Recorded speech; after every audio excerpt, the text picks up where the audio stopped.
আশরাফ হোসেনকে জানিয়ে দিয়েছে রেলওয়ে বিভাগের ভূসম্পত্তি কর্মকর্তা এবং গত 17/7/2025 ইংরেজিতে আবার নতুন করে আমাদের নামে ওই লিজ নবায়ন করে দিয়েছে। তারপরও আশরাফ হোসেন দোকানের দখল ছেড়ে নিচ্ছে না, উপরন্তু মামলা দিয়ে হয়রানি করেছেন এবং 50 লাখ টাকা চাঁদা দাবি করছেন।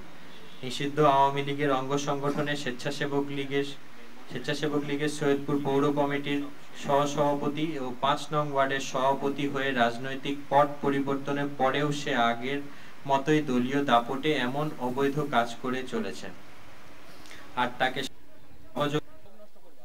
বড় ভাই বিএনপি নেতা পরিচয় দেয়া নামধারী সমাজসেবক আক্তার হোসেন ফেকু, যিনি একজন ভেজাল হলুদ ব্যবসায়ী এবং রেলওয়ে জায়গা ও কোয়ার্টার দখল ও বিক্রি বাণিজ্যের হোতা, যার মূল আশ্রয়দাতা হলো সৈয়দপুর রাজনৈতিক জেলা বিএনপির ছাত্র বিষয়ক সম্পাদক আবু নাসের মিঠু।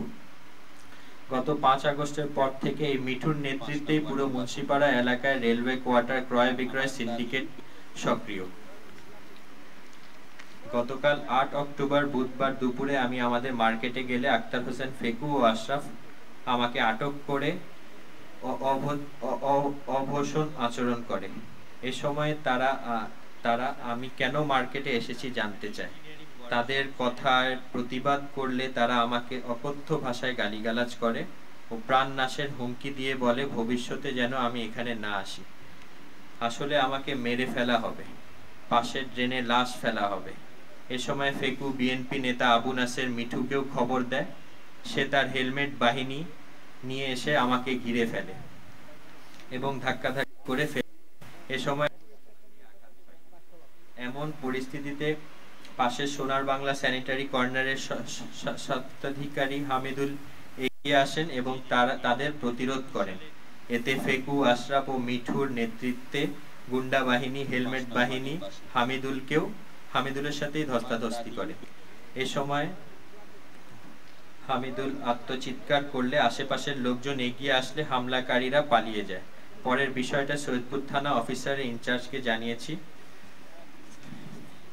প্রিয় সাংবাদিকবৃন্দ, আমি ইতিমধ্যে আশরাফ হোসেনের বিরুদ্ধে আত্মসাতের উদ্দেশ্যে অবৈধ দোকান দখল করে রাখা এবং 50 লাখ টাকা চাঁদা দাবির অভিযোগে নীলফামারী সহকারী জজ কোর্টে মামলা দায়ের করেছি।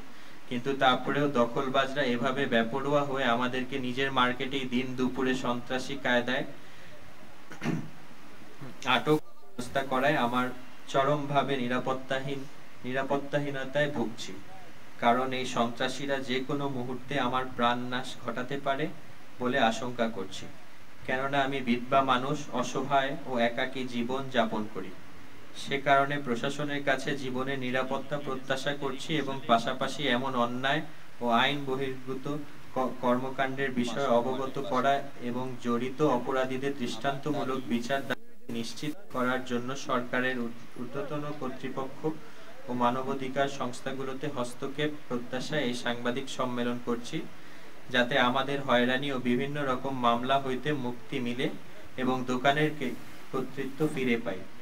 তাই আমি আমার আবেদন উপরোক্ত বিষয়টি সংবাদ মাধ্যমে করে সহযোগিতা করবেন। পরিশেষে উপস্থিত সকলের প্রতি আন্তরিক শুভেচ্ছা। আজকের আয়োজন এখানেই সমাপ্তি ঘোষণা করছি।